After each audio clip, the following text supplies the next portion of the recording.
पाऊस पाणी पडो व शक्तिपीठ महामार्ग रद्द हो. डॉक्टर अजय मुंदडा यांचं गोकर्णेश्वराला साकडं. हिंगोली प्रतिनिधी.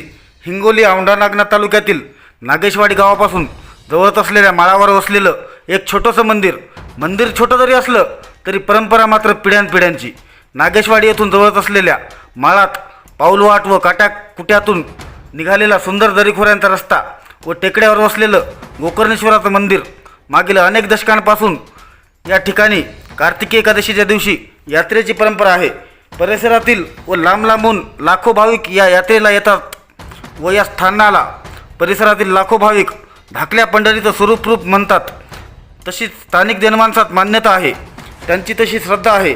यात्रेला येणाऱ्या भाविकांच्या पोटाला फराळाचे 2 घास या उदात्त हेतूने छत्रपती शिवाजी महाराज सेवा प्रतिष्ठान वसमतच्या माध्यमातून डॉक्टर अजय मुंदडा व त्यांच्या सहकाऱ्यांनी यावेळी भाविकांच्या फराळाची व्यवस्था केली व गोकर्णेश्वराकडे चांगला पाऊस पडू दे व शेतकऱ्यांना देशोधडीला लावणारा शक्तिपीठ महामार्ग रद्द होऊ दे असं साकडं घातलं.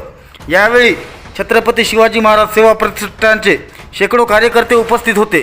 तसेच या ठिकाणी दूरवरून येणाऱ्या भाविकांची गैरसोय होऊ नये म्हणून गोकर्ण ग्रुप औंढा नागनाथ यांच्या विद्यमाने भाविकांच्या सेवार्थ चहा व पाण्याची मोफत व्यवस्था करण्यात आली होती. यावेळी मराठा टाइम्सच्या प्रतिनिधींशी संवाद साधताना शक्तिपीठ महामार्गाची गरजच काय, त्यापेक्षा आहेत ते मार्ग अद्ययावत करा अशा भावना उपस्थित शेतकरी व कार्यकर्त्यांनी व्यक्त केल्या. मंडळी, पिढ्यानपिढ्यांपासून परंपरेने शेती करत असलेला शेतकरी त्याची जमीन जात असेल, तो भूमिहीन होत असेल तर अशा पद्धतीने शेतकऱ्यांना भूमिहीन करून मंडळी फक्त भूमिहीन नाही तर बर्बाद करून होणाऱ्या या विकासाला विकास कसं म्हणावं, कसं संबोधावं. मंडळी, शक्तिपीठ महामार्गाने बाधित होणारा भाग हा माळरान खडकाळ कमी आहे तर सुपीक व उपजाऊ जमिनीचा जास्त भाग जात आहे. तसेच होणाऱ्या महामार्गाची स्थानिक भागाशी कुठलीही कनेक्टिव्हिटी नाही. मंडळी, मुख्यमंत्री देवेंद्र फडणवीस शक्तिपीठ महामार्ग शक्तिपीठांना जोडण्यासाठी नाही तर बळीराजाला पायदळी तुडवत विदर्भाला पायाभूत सुविधांनी जोडून वेगळा विदर्भ करत भविष्यात महाराष्ट्राला तोडण्याच्या मनसुब्याने तर नाही ना करत आहेत असा संशय निर्माण होतो आहे. मुख्यमंत्री महोदय, तुम्ही ज्या शक्तिपीठांना जोडण्याचं आवाहन आहात त्या शक्तिपीठांना सद्य परिस्थितीत काय रस्त्यांनी जोडलेले नाही आहे का?